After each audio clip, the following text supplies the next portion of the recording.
No arrest yet after a Duke student says she was attacked. The woman said she woke up Thursday in her on-campus apartment to a man with a knife. 3 star players on Duke's #1 ranked lacrosse team were accused of rape. Fraternity at Duke University is suspended this morning. It stems from rape allegations. The alleged sexual assault took place in a frat house. It was sexual assault near Duke University. Charged with the felony rape at Duke University. That she was raped by a Duke basketball player. Went to Duke. Claims she was raped. Of sexually assaulting. Duke University. Sexually assaulted a former Duke student. The Duke rape case.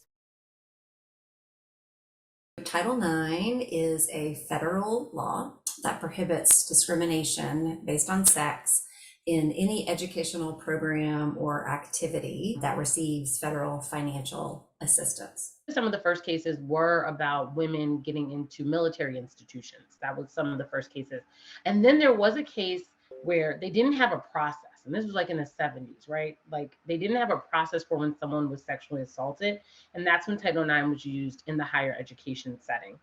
The language of the law does not speak to sexual harassment or sexual assault, but through federal regulations, which of course are promulgated by an executive agency. Discrimination has been interpreted to mean harassment, and then within harassment, sexual assault. Title IX lays out effectively a framework that we have to follow when it comes to sexual assault, sexual harassment, stalking. When I'm made aware of an incident, I reach out to the person who made this statement. I tell them the process. Do they want a full investigation? Do they just want supportive measures? There's a university system and there's a legal system, and they're separate. We don't have the same infrastructure that the legal system has, right? Here's the quote. It's from the Court of Appeals 1992, Wilson v. Bellamy. We're only one of 5 jurisdictions in the United States that has this doctrine called contributory negligence. When an injury occurs, both the defendant and the plaintiff can be at fault. For example, in a car accident between car A and car B, car A's driver was speeding and car B's driver was driving under the influence. Both drivers are engaged in negligent risk-creating behavior. The negligence on the part of the injured plaintiff is called contributory negligence. A plaintiff contributes to his own injury when his behavior falls below what the reasonable person would have done to protect himself from injury. In other words, contributory negligence requires everyone to take reasonable steps to avoid danger. Traditionally, contributory negligence was a harsh rule. It completely barred a negligent plaintiff from recovering no matter how minor the plaintiff's fault. Today, only a few states still use the traditional harsh form of contributory negligence. So if you go out with somebody and you guys are both drinking and you become drunk and the guy, he sexually assaults you, but it's like he's not listening to you say no. The fact that you let yourself get drunk means you don't have any claim against him. Contributory negligence is a tenet in the civil legal systems, so there's no contributory negligence in our process. One of the big differences, right, is that the school process is under FERPA, and so there's privacy. If you go through the criminal system or the civil system, it's going to be public. One, I think the legal system is terrifying. Getting the police involved, getting lawyers involved, having it be something that can be put publicly online is just something that really deters survivors from coming forward. Easy way to think about it is that the Title IX process is part of an educational process, not a legal process. Like any federal law or things, they write them. I think they have good intention on when they write them, but how they're used in practicality is ever changing. But when the Obama administration was in, they were very, what people would say, complainant heavy, right?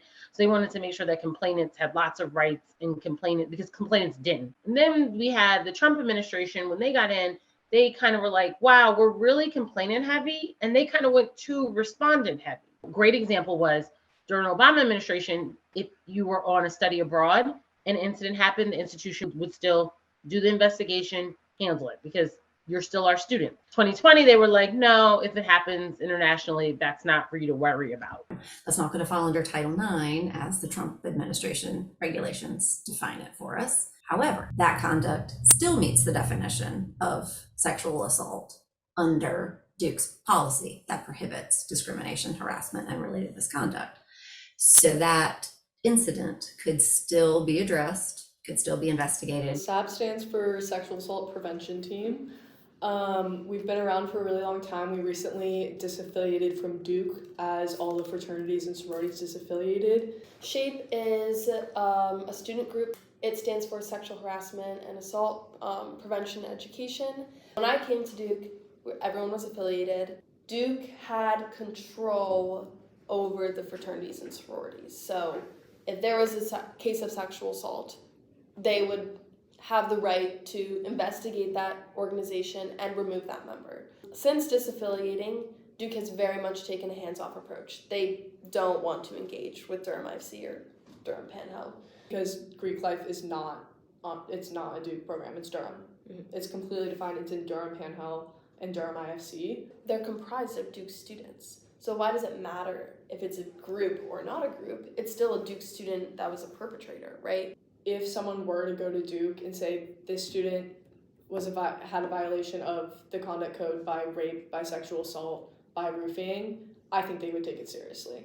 But I have never personally been involved in a case where the victim wanted to go to Duke. The only power we have is our voice. We can't get involved in legal processes. That has to be up to adults. You know, most of us are 20 or younger. SAP doesn't have power to completely disband a fraternity or disband someone from that fraternity.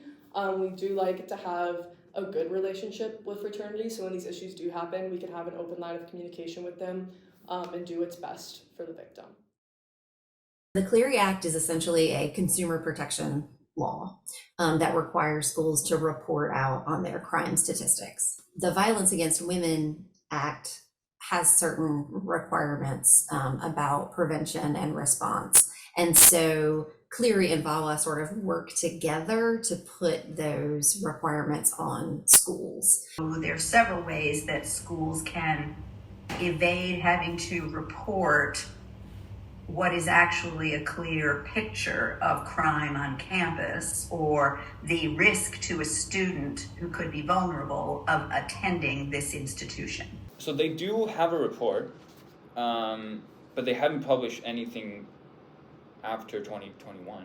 Every case they give it one sentence of, you know, what happened, but they don't really go into the detail. There is this sort of transparency, but not really to the point where I found in Yale's reports, where they have this table and they go case by case. There's no such thing for Duke. We're required to do under VAWA and Clery some prevention to all incoming students and all new employees. And then we're supposed to also offer awareness and ongoing training as well. I mean, Duke does one training. They do one training before coming to campus with the freshmen. They do like the online training, which is, I could rant on forever about how much I don't like that. They had the orientation leaders do trainings with the freshmen, but didn't train the orientation leaders or like the project directors. And this dichotomy I noticed is that they place this sort of the responsibility of prevention solely on the students. We like to do this thing called starting the conversation, which really creates like an open atmosphere to talk about these issues, because it can definitely be uncomfortable and hard to have these conversations. A lot of it is focusing on like getting the bare bones definitions down, and this is especially for like freshmen and people that maybe have come from high schools without much any or if any like sexual health education. We implemented pre-rush training, so this happens to all of the freshmen, sophomores, anyone who's rushing before they even rush. So it's a lot of planning, and we did it without any help from Duke. And it's a shame that they don't want to help us. The rest of our training then focuses on bystander intervention. And then the other big part of our prevention is like how to talk to your friends who are potential perpetrators. And then we also do sober brother and sober sister trainings. It like gives people tangible tools to prevent assault from happening, whether that be measuring drinks with a shot cup to ensure that like only a certain amount of liquor is in the drinks, you know, scanning parties, walking around, making sure everyone's okay, handing out water. And then lastly, we'll talk about what resources are available on Duke's campus. With advocacy or with education, let's go beyond that. The focus should be on why is wrongful sex wrong? Let's talk about what, you know, respecting each other's autonomy look like, not just asking them, do you want this? Do you want that? these male students, members of the Greek organizations, entice women to their parties and give them sugary drinks, exactly what they say to them, and let's go somewhere quiet where we can talk, and just all the code words. It's really fascinating how it's a very planned, getting young women drunk so they can be sexually assaulted is a very planned, organized activity with instruction sheets, basically. Now, campus police are not releasing any more details about this incident for now, but they are asking students or anyone with information to give them a call. And again, they are asking students to stay safe out there, especially late at night.